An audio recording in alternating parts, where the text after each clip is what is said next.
Voilà, j'ai sur ce plateau Marc Goudianon, Hector Zogo.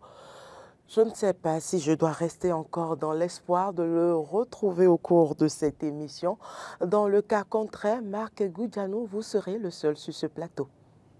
Bonjour Carole, bonjour à tous nos amis téléspectateurs et internautes. Bonjour Carole et bonjour à Hugues Hector. J'espère qu'il va nous rejoindre d'ici là, j'espère vivement, pour que je ne sois pas seul à parler jusqu'à ce que ma gorge me dessèche. Moi également, je l'espère sur ce plateau. Bienvenue donc Marc et nous allons démarrer avec le quotidien Palmarès, comme d'autres quotidiens qui titrent ce matin scandale financier à la DGI et procès Steve Amoussou. La Criette examine deux affaires majeures. Oui, c'est vrai que c'est un scandale parlant de l'affaire à la DGI, c'est-à-dire avec Adonan, ou bien comment Adouanon. Adouanon, voilà.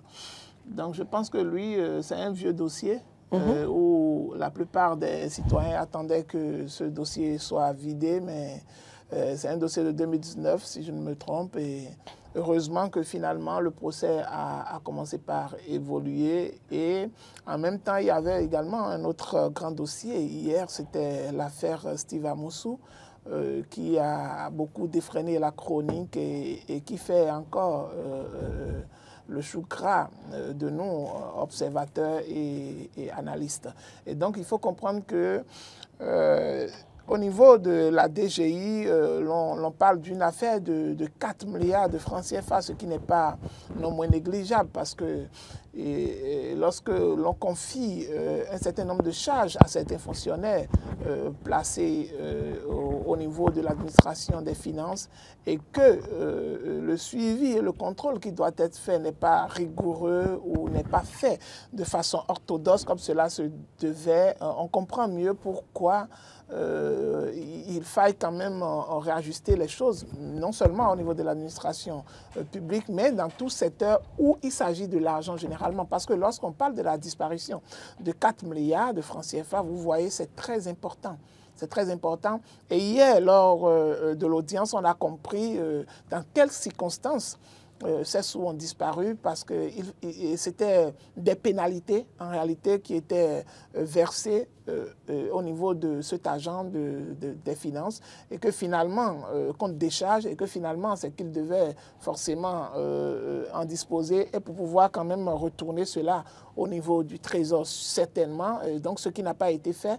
Et lorsqu'il s'agissait qu'un contribuable puisse demander le retrait de ses sous, parce qu'il devait retirer plus de 200 millions et c'est là que le poteau rose a été découvert. Je crois que 224. Exactement. Donc, en réalité, c'est vrai qu'il a été pris, il est dans les mailles de la justice, mais cela amène également à mettre en cause le fonctionnement, d'accord, au niveau de notre administration, surtout au niveau du secteur des finances.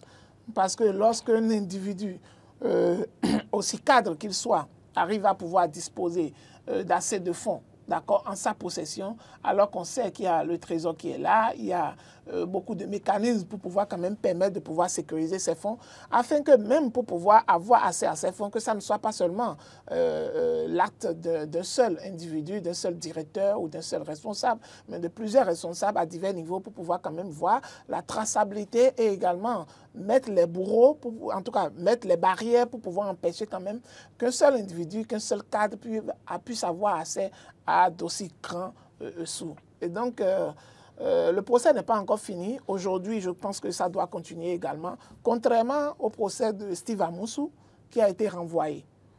Oui, nous allons revenir sur le sujet de Steve Amoussou, mais comment pouvez-vous croire que ce monsieur puisse prêter et non coupable face à ces crimes qui lui sont reprochés? Non, bon, il a plaidé non coupable. Je pense que c'est sûrement suite au conseil de ses avocats que sûrement ils ont pu analyser la situation et qu'il a plaidé non coupable. Mais c'est vrai, du moment où c'est lui l'accusé, il a cette possibilité de plaider coupable ou non coupable. Quitte à la justice maintenant de pouvoir prouver en réalité qu'il est coupable. Et donc, le fait qu'il ait prononcé non coupable, est-ce que l'on dirait ce que cela dénote de sa mauvaise foi à pouvoir collaborer de façon franche avec la justice? C'est peut-être, on peut le qualifier ainsi, mais néanmoins, c'est un système judiciaire qui est mis en place et accusé que vous soyez, c'est que vous avez toujours cette possibilité de pouvoir plaider coupable ou non coupable. Et lorsque le dossier va évoluer, chacun de nous se fera l'idée de ce qui en est, s'il est vraiment coupable ou s'il y a également d'autres cadres de l'administration qui sont mêlés à cette affaire et que ce n'est pas forcément lui seul qui a pu peut-être disposer de tous ces milliards et qu'il y a des non-dits dans l'affaire et que même que ces milliards n'ont pas été destinés uniquement à lui ou bien la destination finale de ces sous n'était pas peut-être à Douanou. Ouais, il n'a pas peut-être envie de payer tout seul. Voilà, exactement. Et donc, dans la suite du dossier, j'espère qu'on aura droit à d'autres révélations qui vont pouvoir montrer en réalité que dans la chaîne de fonctionnement au niveau du ministère des Finances à ce niveau et qu'il n'est pas forcément le seul coupable. Et j'espère bien, parce que ce serait quand même bizarre que aussi simplement et aussi facilement qu'il ait pu disposer de ces sous pendant un laps de temps afin de pouvoir fuir. Mais l'autre chose est que lorsque l'affaire était venue, c'est qu'il avait fui et que la justice avait lancé une recherche et c'est ce qui a permis de pouvoir l'intercepter et de le prendre. Donc, au niveau de la justice, je pense que déjà, ça pose un problème lorsque vous évoquez le fait qu'il plaide non coupable, parce que si vous plaidez non coupable, alors pourquoi vous avez fui alors? Ça pose la question, pourquoi vous avez fui? Ça veut dire qu'à un moment donné, lorsque le débat va évoluer au niveau de la justice, chacun comprendra et chacun pourra tirer ses conclusions. Du moment où c'est une affaire encore en instance, on laisse la largesse à la justice de pouvoir mieux apprécier. Et aujourd'hui, sûrement, on aura également d'autres éléments par rapport à ce dossier qui vont plus nous éclairer sur les tenants et les aboutissants. Et laisse responsable des ressources humaines également, qui a été écouté hier à la barre et qui a fait des affirmations tendant peut-être ou cherchant à l'innocenter. C'est vrai, à la cour, on lui a posé la question, comment se fait-il que ce soit ce monsieur seul qui détienne les clés du coffre-fort et pourquoi lui, en tant que son supérieur hiérarchique, il ne maîtrise pas le contenu de ce qui est dans ce coffre-fort. La preuve qu'il ne peut pas agir forcément seul. Oui, c'est pourquoi moi je disais que les responsabilités sont partagées à divers niveaux. Déjà, je me dis quel mécanisme est mis en place pour pouvoir permettre à un cadre de pouvoir disposer à lui seul d'autant de milliards. Et si éventuellement c'est un coffre-fort, c'est vrai qu'on ne pourrait pas confier la responsabilité d'un coffre-fort à plusieurs personnes. Non, c'est pas évident. Mais néanmoins, le processus qui pourrait aboutir au décaissement et à l'encaissement, par justement, exemple, c'est qu'il y a le contenu du coffre-fort doit être connu. Exactement, parce qu'il y a plusieurs processus, normalement, qui doivent entrer en compte lorsqu'il s'agit d'un décaissement ou lorsqu'il s'agit d'un encaissement, puisqu'en réalité, tous ceux qui viennent lui verser les sous font une décharge. Et donc, à travers la décharge, je pense que son supérieur pourrait savoir en réalité de quel fonds il dispose et à quel type de niveau. Et mis à part ça, c'est qu'il aurait normalement des contrôles inopinés pour pouvoir voir si, entre le montant qui est enregistré dans le registre et le montant qui est dans le coffre-fort, est-ce qu'il y a concordance entre les deux? Et donc, même si c'est lui seul qui disposait de la clé du coffre-fort, c'est qu'à un moment donné, le chef hiérarchique pourrait demander: OK, aujourd'hui, on veut faire une visite, en tout cas inopportune, pour pouvoir voir est-ce que, suivant les livres financiers que nous avons, est-ce que ce sont réellement les mêmes fonds qui sont dans le coffre? C'est vrai que je ne connais pas totalement le fonctionnement de leur système, mais néanmoins, je sais qu'il ne doit pas avoir un seul mécanisme ou bien ce n'est pas évident que c'est lui seul qui disposera, par exemple, du contenu du coffre-fort et qui, lui seul, va décider s'il fallait faire sortir tel sou ou tel sou seulement sans que ses supérieurs hiérarchiques ne soient informés. Donc, une chose est sûre, les responsabilités sont partagées à un niveau donné, où quelqu'un a mal fait son travail, où il y a eu légèreté dans le dispositif, ce qui lui a permis quand même de pouvoir, si la justice reconnaissait qu'il a vraiment soutiré les 4 milliards, qui a pu quand même aboutir à cela. J'espère que notre justice pourra édifier et éclaircir les zones d'ombre dans cette affaire-là. Parce qu'aujourd'hui, comme l'affaire continue, je pense que les interrogations de part et d'autre, les témoins, bon, je ne dirais pas les témoignages, mais les auditions de part et d'autre vont pouvoir quand même permettre de pouvoir lever un coin de voile sur le fonctionnement, en réalité, au niveau de cette administration-là, qui a pu laisser cette faille jusqu'à ce qu'un fonctionnaire puisse prendre au moins 4 milliards dans les fonds publics. C'est pas peu, hein? C'est pas peu. C'est pas peu. C'est pas peu.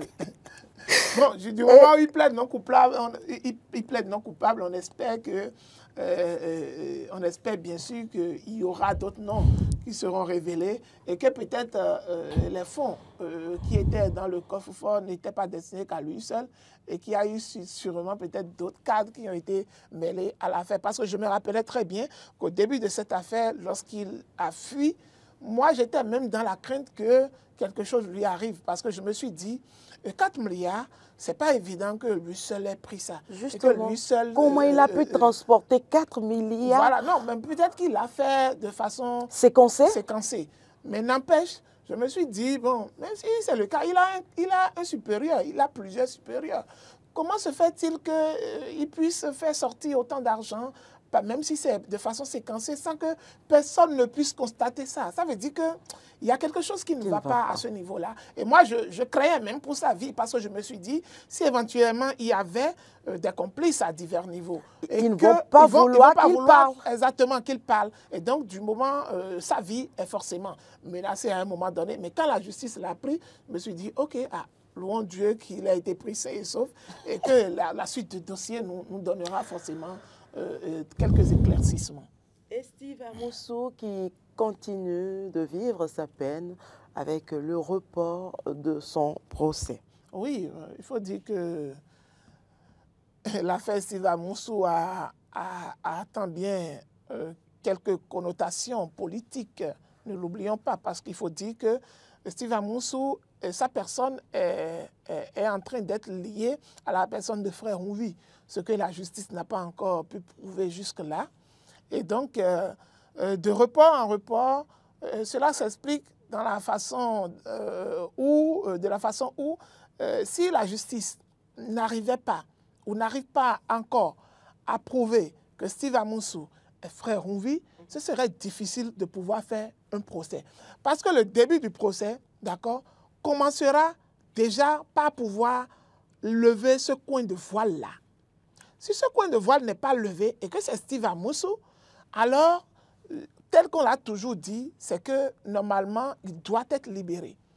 Il doit être libéré parce que juste là, le plaignant dont tu as parlé, ces gars du fameux MMA qui ont été appréhendés, c'est qu'on n'a plus eu vent de ce plaignant.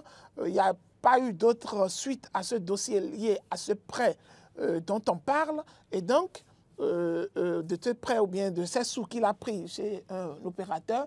Et donc, si ce dossier n'a pas pu évoluer, ça veut dire que si on va s'en tenir. On parle d'indisponibilité du ministère public. Oui, c'est Dynamisme Info qui en parle. Oui, oui, de l'indisponibilité, parce qu'en réalité, il s'agissait de deux grandes affaires. L'affaire Adawanon et l'affaire Steve Amoussou. Et donc, il fallait que la justice, il fallait du personnel, il fallait tout un mécanisme pour pouvoir quand même permettre à ce que les deux dossiers soient traités. Et donc, la justice a jugé traiter l'un des dossiers d'abord et renvoyer l'autre dossier à une date ultérieure. Je pense que c'est ce qui a justifié en réalité le fait du report de l'affaire Steve Amoussou. Mais en tout cas, la crainte demeure toujours, l'inquiétude demeure toujours, c'est que la justice arrive à prouver qu'effectivement, Steve Amoussou est Frère Rouvi. Du moment où la justice aujourd'hui, est-ce que c'est encore possible? Oui, c'est encore possible parce que si ça traîne, à un moment donné, c'est qu'on nous avait dit que le dossier était en instruction. Et si le dossier est en instruction, ça veut dire que les enquêtes continuent. Et si les enquêtes continuent, ça veut dire, j'espère bien qu'il y a eu de nouveaux éléments qui puissent permettre quand même à ce que l'on puisse faire la liaison entre les deux individus, entre les deux personnages. Et s'il y avait une liaison évidente entre les deux personnages, donc ça veut dire que le procès pourrait continuer et va nous donner beaucoup plus de détails pour la suite. Mais si on n'arrivait pas à prouver que Steve Amoussou est frère Onvi, je pense qu'il s'agirait simplement de non-lieu et l'affaire va s'arrêter là. Et je pense que l'inquiétude de la plupart des citoyens est que du moment où la justice n'arrive pas encore à prouver ou n'arrive pas encore à trouver des éléments fiables pouvant pouvoir déterminer que Steve Amoussou est frère Amoussou, c'est cela qui explique en réalité les reports. Frère Onvi, c'est cela qui explique en réalité les reports incessants liés à l'affaire. Et donc, l'on se dit que si ce n'est pas une affaire politique et que du moment où l'on n'arrive pas forcément à prouver que Steve Amoussou est frère Onvi, alors ça servirait à quoi de le garder. Et j'espère qu'après l'affaire Adoano, l'on arrivera quand même à avoir au moins un procès pour Steve Amoussou, parce que ça ne sert à rien de pouvoir le garder dans les liens de la justice sans pour autant prouver qu'il est réellement frère Onvi. Alors, grâce à l'aide de Marcel, nous allons retrouver Matin Libre. J'ai bien envie qu'on essaie de répondre à une interrogation qui s'affiche à la une du quotidien. Recomposition de la classe politique 2026 fera-t-elle exception? Bon, c'est vrai qu'aujourd'hui, nous sommes dans un climat politique où c'est difficile de pouvoir déterminer les tenants et les aboutissants de 2026. Parce qu'on a vu les actualités qui ont défrayé la chronique concernant les partis de la mouvance présidentielle. Je vais parler du BR avec l'affaire Adambi et les enquêtes qui ont continué. Et juste là, normalement, c'est 5 jours qui a été donné au comité. On n'a pas encore le résultat. Et donc, tout le monde attend vivement les enquêtes et le résultat de ce comité pour pouvoir voir quelle suite sera donnée à cette affaire. Mais néanmoins, c'est-à-dire qu'on reconnaît tous qu'il y a une guerre de leadership au sein des grandes majorités présidentielles, c'est-à-dire le BR et l'UPR. Et également, au niveau des démocrates, il y a encore cette incertitude de pouvoir trouver un candidat idéal. Et c'est la même inquiétude au niveau de l'UPR et du BR. Juste là, cela nous donne également cette inquiétude que, est-ce qu'à l'orée de 2026, lorsqu'il s'agira de choisir un candidat, est-ce qu'il y aura déception par rapport aux autres élections antérieures qu'on a connues? Parce qu'il se peut que l'on puisse assister à un partenariat entre les deux grands ensembles partis du pouvoir pour pouvoir nous faire sortir un seul candidat. Ou soit au niveau des démocrates, peut-être qu'il y aura encore d'autres bouleversements, mais néanmoins, compte tenu de la réforme du système partisan et compte tenu du code électoral, c'est que l'on ne pourrait plus assister à la pluralité des candidats qu'on avait par rapport aux élections précédentes. Et donc, tout cela mis ensemble, c'est qu'il y aura forcément un changement de donne. On ne pourra pas assister à la même chose. La seule chose qu'on pourrait imaginer ou qu'on pourrait prévoir éventuellement, c'est qu'il y ait quelques remous au sein des grands ensembles, que ce soit au niveau du BR ou que ce soit au niveau de l'UPR, afin de pouvoir quand même essayer de trouver le candidat idéal. Et cela suppose, puisque en temps, on avait même souhaité qu'il y ait des primaires au niveau de ces grands ensembles, afin de pouvoir dégager chacun de son côté un candidat, et que les deux candidats mis ensemble, il y aura également d'autres élections peut-être pour pouvoir quand même déterminer le candidat unique. Mais est-ce que ce sera fait? Ce serait difficile. Lorsque je vois et j'analyse aujourd'hui la position du chef de l'État par rapport aux ambitions de certains leaders de ces grands ensembles qui, à chaque fois qu'ils ont essayé de pouvoir faire sortir leur voix sans tenir compte je dirais, de la dynamique de chaque parti, cela a posé problème. C'est ce qui a abouti à la sanction, par exemple, d'Adambi, et d'autres ont subi les frais avant lui. Et donc, ce serait un peu bizarre que le choix du candidat idéal, ce serait bizarre que ça ne parte pas, d'accord, du chef de l'État, qui est garant en réalité de ces deux grands partis et qui est le chef de famille de ces deux grands partis. Et donc, ça lui reviendra de pouvoir trouver le dauphin idéal. Je pense qu'il y a l'un des journaux qui l'a titré aujourd'hui. Aujourd'hui, Dynamisme Info, plus précisément. Exactement. Succession à Patrice Talon, le dauphin, un très proche collaborateur du chef de l'État. Et donc, si Dynamisme Info parle déjà d'un très proche du collaborateur du chef de l'État, cela renforce en réalité mes analyses qui trouvent que, mis à part l'espoir d'un primaire au niveau des grands ensembles, c'est qu'on assistera peut-être à un choix du chef de l'État et que les autres grands ensembles seront obligés d'accompagner et de soutenir parce qu'ils n'auront pas d'autres alternatives.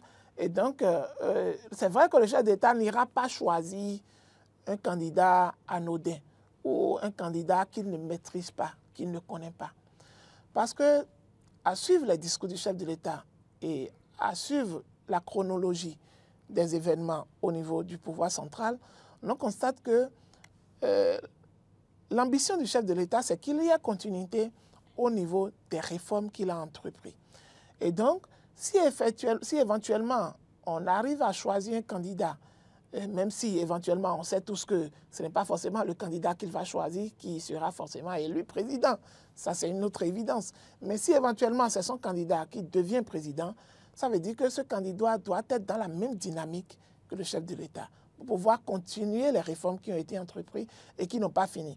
C'est vrai qu'on dira que l'État a une continuité, c'est vrai, parce que même si ce n'est pas le candidat qui est choisi par le chef de l'État et que c'est un candidat d'un autre parti ou peut-être des démocrates qui devenait chef de l'État, il ne va pas forcément mettre en cause tout ce qui a été fait par le chef de l'État. C'est impossible. Ça n'a pas été un échec. Effectivement, c'est de la même façon, je dis toujours aux détracteurs du pouvoir Yahi de comprendre que tout n'a pas été également mauvais au temps de Yahi.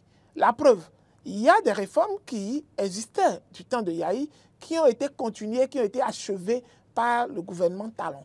Et donc, aujourd'hui, c'est fier de cela que le pouvoir Talon met cela comme des réalisations chères, d'accord, à la gouvernance Talon. Alors que ce sont des réformes qui ont continué, qui avaient démarré déjà depuis Yahi et qui ont eu leur aboutissement à l'ère Talon. Et donc, même si Talon partait et que même si le dauphin qu'il aurait tant souhaité ne devienne pas président, ne devienne pas chef d'État, c'est fort possible et c'est évident que même le président qui serait là, il y a un certain nombre d'acquis qui ont été faits. Je donne juste un exemple en passant. Les Vodun Deis, par exemple. Je ne vois pas un chef d'État qui sera élu et qui va remettre en cause, d'accord, toutes les prouesses qui ont été faites à ce niveau quant à l'image du Bénin dans le monde entier. Et donc, ça fait partie des réformes qui doivent continuer et il y a également beaucoup d'autres réformes qui vont continuer. Que le chef de l'État choisisse un dauphin qui soit proche de lui, ce n'est pas un secret de polichinelle, c'est déjà même une évidence. Parce que si je dois partir, je ne pourrais pas aller chercher quelqu'un qui ne va pas répondre à mes aspirations et qui ne va pas avoir les mêmes idéologies que moi et que je vais mettre là et qui, dès que je partirai, va mettre en cause tout le travail que le chef de l'État a eu à faire pendant ces 2 mandats. Et donc, ce n'est pas une surprise, ou ça ne sera pas une surprise si le dauphin du chef de l'État est un très proche à lui. Bien évidemment, il y a des proches du chef de l'État qu'on avait pensé peut-être qu'ils auraient pu être les dauphins du chef de l'État, mais qui malheureusement aujourd'hui se retrouvent dans les mailles de la justice et qui sont complètement écartés. Et donc j'espère que ce prochain dauphin qu'espère Dynamisme Info et qui est un proche du chef de l'État et donc Dynamisme Info a le secret. J'espère que ce proche et que ce proche dauphin ne va pas se retrouver dans la même situation que certains proches du chef de l'État par le passé. Et j'espère que ce dauphin également connaîtra l'unanimité par rapport aux membres, aux autres membres qui luttent et qui se battent pour soutenir les actions du chef de l'État au sein des partis de la mouvance, parce qu'il y a plusieurs intérêts qui sont quand même inavoués. Et puis, on voit d'autres acteurs politiques et qui travaillent également sur le terrain actuellement sans savoir peut-être, je ne sais pas, la bénédiction du chef de l'État, ou peut-être ils ont également la bénédiction du chef de l'État. Et j'espère que notre confrère ne se limite pas à ce qui se fait sur le terrain pour prétendre que c'est un proche collaborateur du chef de l'État qui sera son dauphin. Alors, nous allons poursuivre cette rubrique en abordant un autre sujet, établissement des actes en ligne entre dysfonctionnement et absence de recours, les citoyens laissés pour compte. C'est une information relayée par le quotidien Le Paraclet. Oui, il faut dire que c'est une fierté pour nous d'être une référence en matière de digitalisation. Parce que lorsque vous parcourez toute l'Afrique et généralement, plus précisément l'Afrique subsaharienne, vous constatez que c'est le Bénin qui fait école en matière de digitalisation. Et lorsqu'on parle de digitalisation, on parle forcément du numérique. Et tout ce qui touche aux nouvelles technologies, c'est qu'il y a forcément des bugs, des dysfonctionnements à divers niveaux.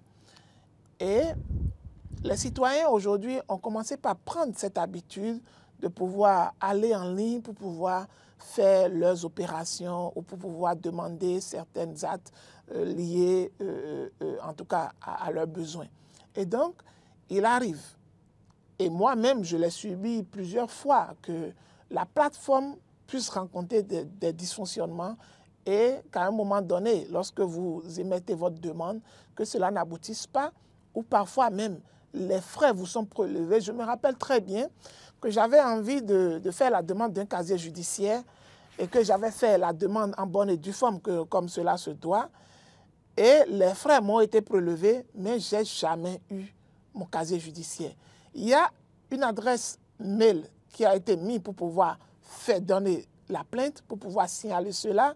Je l'ai fait de diverses manières, que ce soit, j'ai essayé les numéros verts qui ont été mis à disposition, j'ai appelé, j'ai essayé de formuler ma plainte. D'abord, vous appelez les numéros, personne ne prend pendant longtemps, et ou soit la ligne ne passe pas, vous écrivez à l'adresse mail et on ne vous répond pas, et finalement, c'est que vous avez payé pour rien. Ça veut dire que vos sous disparaissent comme ça. Et donc, moi, je pense que il faut forcément un service qui soit vraiment proactif, d'accord, pour pouvoir quand même répondre aux besoins des populations à la matière. Parce que c'est bon de digitaliser, c'est bon de pouvoir, depuis chez soi, commander ou lancer la demande des actes, mais en retour, lorsque le système, on admet que normalement, tout système, à un moment donné, peut avoir des bugs, peut avoir des dysfonctionnements. C'est inhérent à la nouvelle technologie. Mais néanmoins, lorsque ça survient, il faut qu'il y ait un service de correction ou un service de plainte qui puisse quand même permettre aux citoyens de pouvoir avoir gain de cause, même s'ils n'ont pas eu satisfaction en même temps. Et donc, c'est là où il y a l'importance de pouvoir mettre en place ce service-là. Sinon, ce serait très grave que les citoyens, vous savez, avec quelle difficulté aujourd'hui l'on arrive à trouver à chercher de l'argent, à gagner de l'argent, et que vous demandez un acte et que vous payez en ligne et que vous n'avez pas cet acte. Moi, quand ça m'est arrivé, c'est ça que j'ai dit, j'ai donné l'exemple. Et quand ça m'est arrivé la première fois, il a fallu que j'essaie de contacter un proche qui travaille au niveau du tribunal pour qu'il m'aide à pouvoir le faire, parce que je ne voudrais pas encore jeter mes sous en l'air une deuxième fois. Et finalement, c'est lui qui m'a aidé, bien qu'il l'ait fait en ligne, mais finalement, c'est lui qui m'a aidé, qui m'a envoyé le PDF du document que je voulais avoir. Et donc, tout le monde n'a pas cette facilité-là, ou tout le monde n'a pas cette facilité de toucher des gens qu'ils ont à divers niveaux. Et lorsqu'ils ne l'ont pas, il faut que l'État, il faut que le ministère chargé du numérique et toutes les structures liées à la digitalisation puissent quand même permettre aux citoyens d'avoir gain de cause lorsque, à un moment donné, les opérations qu'ils ont enclenchées n'arrivent pas en tout cas à bon port ou n'arrivent pas à avoir satisfaction aux opérations. Donc, cela pose un réel problème de satisfaction de la clientèle. Moi, j'estime que le Béninois qui paie en ligne et qui rencontre des difficultés, peut-être à cause des problèmes techniques, tels qu'ils soient, a le droit, il doit avoir un moyen pour que soit la personne rentre en possession de ses sous, soit la personne ait satisfaction. Si on doit aller vers l'ANIB, prouver qu'on a payé en ligne, qu'on a mené toutes les démarches qu'il faille et qu'on n'a pas été satisfaite. Voilà les preuves, voilà les reçus, voilà le niveau auquel on s'est arrêté parce qu'ils se demandent de taper des codes qui ne viennent pas. Moi, j'ai été confrontée à cela en demandant plusieurs documents en ligne. J'estime qu'il doit avoir un service de réclamation, si je peux l'appeler ainsi, afin que les populations ne puissent pas perdre leurs sous. Et c'est ça qu'il n'y a pas. Parce que quand tu paies et tu n'as pas satisfaction, il n'y a nulle part où tu peux aller te plaindre aujourd'hui pour que tu puisses rentrer en possession de tes sous ou pour que tu sois satisfait que tu aies le document demandé. C'est tout simplement du vol. Moi, j'estime que c'est tout simplement du vol. Au niveau même de ce système, je pense que... et ça, c'est la plus grande insuffisance liée à cette réforme-là. Oui. C'est vrai que la réforme est salutaire, mais il y a des insuffisances qu'on doit penser régler. Lorsque vous les interrogez, par exemple, ils vous disent que... ils vous diront qu'il y a un mécanisme qui est mis en place pour que ces divers cas-là soient réglés. Aucun. Lorsqu'on doit taper un code qu'on n'a pas, un code qui ne vient pas. Exactement. Et donc, qu'est-ce qu'on peut faire, nous, alors qu'on a déjà payé? Donc, il y a un problème qui se pose. Tout le monde est unanime là-dessus. Il y a véritablement déjà que les populations, toutes les populations n'ont même pas les moyens de se procurer ces actes aujourd'hui et que ceux qui veulent se mettre en règle soient confrontés à ces genres de problèmes. Je trouve qu'il faille qu'on repense vraiment ces insuffisances et qu'on apporte des solutions idoines afin de pouvoir motiver au moins ceux qui ont l'intention d'être en règle et d'avoir leurs différents papiers. Oui, je pense que c'est important. C'est important parce qu'il y a plusieurs... Je me rappelais quand la digitalisation au niveau de la SB2E et au niveau de la SONEP était venue, j'avais une mémé qui disait « Moi, je ne veux jamais faire ça. Moi, je préfère me déplacer pour aller faire ça. » Et je faisais tout pour la convaincre de toujours payer en ligne, de ne pas se déranger. Mais vous imaginez, le jour où je l'ai convaincu, et je lui ai dit de me remettre les sous, je vais lui faire ça en ligne. J'ai fait ça et je n'ai pas eu gain de cause. Vous avez payé? Je n'ai pas eu gain de cause. Et finalement, Dieu merci que j'ai un ami qui travaille au sein de la SP2E. Je l'ai appelé, il m'a donné le numéro vert. Appelle le numéro. J'appelle fatigué, personne ne prend. Personne ne répond. J'écris à l'email là, on ne me répond pas. Personne ne répond. Ah! Personne ne répond. Et finalement, c'est lui qui m'a dit, OK, attends, j'irai au boulot et donne-moi le numéro du compteur, les références, et je vais essayer de voir si on peut te tirer le code, puisque c'était les compteurs à carte. On va essayer de te tirer le code pour que tu puisses le remettre. Et donc, il m'a même dit que, même s'il doit me tirer le code, c'est que je dois donner le montant que j'ai rechargé. Mais s'il se fait que, je donne un exemple, si c'est le montant, c'est 3 000 que j'ai payé, par exemple, et que dans la même période, la même personne, c'est-à-dire le même compteur est payé plusieurs 3 000. Donc, ce serait un peu difficile de pouvoir savoir est-ce que c'est quel code ou bien c'est quel code. Cet exemple que vous êtes en train de donner, je l'ai vécu, ça ne fait pas 2 semaines. La semaine passée encore, ou il y a 2 semaines exactement, j'ai rechargé en ligne et... mon frère a encore rechargé. Je n'ai pas voulu utiliser les 2 codes à la fois. Donc, j'ai laissé un code pour que lorsque l'autre s'épuise, je puisse recharger l'autre. Mais grande a été ma surprise quand l'autre n'a pas fonctionné. Exactement. Ça me met erreur, alors que je ne faisais pas d'erreur. Exactement. Et ces sous sont partis. Je n'avais pas compris, ça m'est déjà arrivé par le passé, mais je n'ai pas fait attention. Et c'est un ami qui m'explique qu'après quelques temps, le code n'est plus valable. C'est du vol également. C'est vrai. Marc, il n'y a pas un autre nom, c'est du vol. Parce que quand c'est un code et qu'on achète et on paye pour, le code qu'on n'a pas utilisé doit être valide. Surtout que c'est dans un court délai, 2 semaines. C'est des problèmes auxquels les populations sont confrontées aujourd'hui au quotidien. Et là, j'estime qu'ils doivent faire le point à leur niveau, recenser les plaintes des populations qui sont les clients. Et quand on dit que le client est roi, c'est pas pour rien.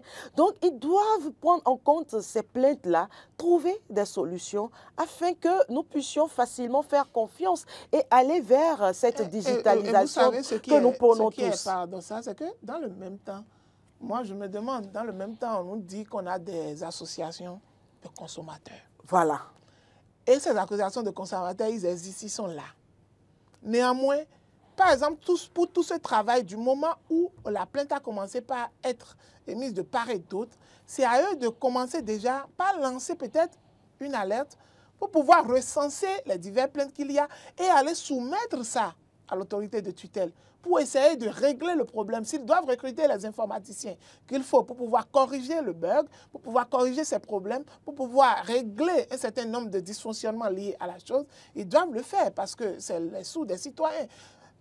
Sous d'autres cieux ou sous d'autres plateformes, on parlera d'escroquerie. Parce que si je paie et que finalement, le service pour lequel je paie, je n'ai pas satisfaction ou que mes sous sont gardés par devers et que en réclamant plusieurs fois, je n'ai pas grande cause, c'est de l'escroquerie pure. Vous n'avez même pas les moyens de réclamer. Exactement. Vous subissez tout simplement. Alors qu'on parle des services étatiques, c'est ce qui est grave dedans. Et donc, il va falloir que les responsabilités soient situées à divers niveaux. Si les cadres qui sont commis à ce service ou les techniciens qui sont commis à ce service n'ont pas les qualifications ou le nécessaire ou le matériel nécessaire pour le faire, vaut mieux suspendre le temps de faire les mises à jour, le temps de régler un certain nombre de problèmes avant de pouvoir mettre cela à disposition de la population. Parce que trop c'est trop. Hein? Et on sait dans quelles difficultés et avec quelles difficultés les citoyens arrivent à joindre les deux bouts. Et ce système va devenir encore un talon d'Achille à tout le travail qui est fait dans le secteur du numérique. C'est très malheureux. Nous allons poursuivre. J'espère que les autorités à divers niveaux nous écoutent ce matin et que tout ce que nous disons sur ce plateau ne tomberont pas dans des oreilles de sourds. Mais j'estime qu'il est temps que ces autorités prennent des dispositions nécessaires afin que les populations puissent avoir gain de cause et ne perdent pas le peu de leurs sous qu'ils ont. Voilà. Nous allons poursuivre une dernière information que j'ai bien envie qu'on aborde sur ce plateau. Il s'agit de l'investiture du 47e président américain hier aux États-Unis. Oui, Trump a prêté serment hier. Et ce à quoi on a assisté hier, c'est venu il y a très longtemps, parce que c'est au niveau du Capitole, vous avez vu toutes les invitations qui ont été envoyées. Et après ça, même dans le direct, on a suivi le dîner qui a suivi. Et après avoir accompagné l'ancien président Biden, le président Trump a encore prononcé un autre discours où il n'a pas cessé de montrer, de cacher sa réelle face, où c'est quelqu'un qui lance des piques, il dit qu'il est allé accompagner le vieux, donc pour traiter, pour parler du président Biden, qu'il a accompagné le vieux à son hélicoptère. Et vous savez, il a abordé, hier même en même temps, il a commencé par prendre en même temps des décisions. En même temps. Moi, j'ai aimé. Moi, j'ai vu en même temps. Moi, j'ai aimé. Vous avez vu, en même temps, on lui a mis des décisions qui étaient déjà préparées. Moi, j'ai aimé. Et surtout par rapport à cette décision-là, j'estime que, je vous jure, qu'on ne peut pas autant défier Dieu.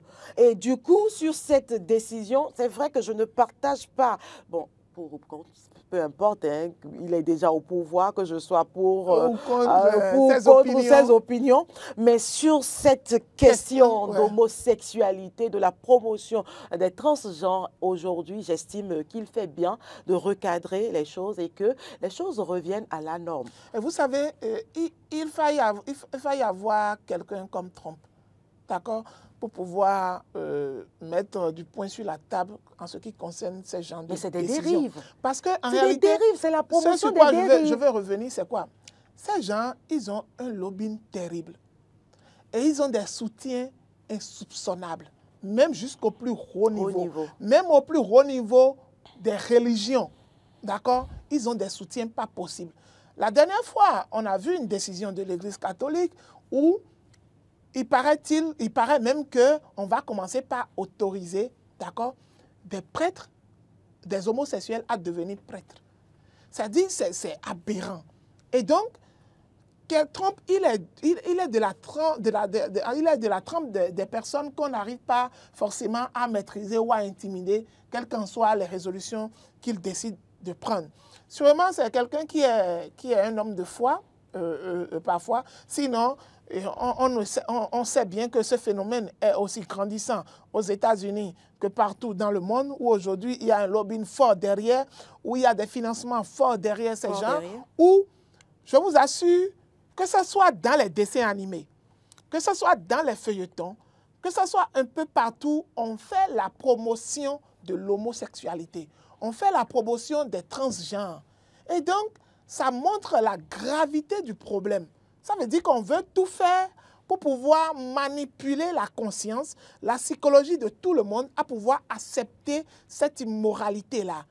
Et donc, si Trump aujourd'hui décide de taper du poing sur la table et de dire qu'il n'aura que désormais 2 sexes aux États-Unis, soit tu es un homme, soit tu es une femme.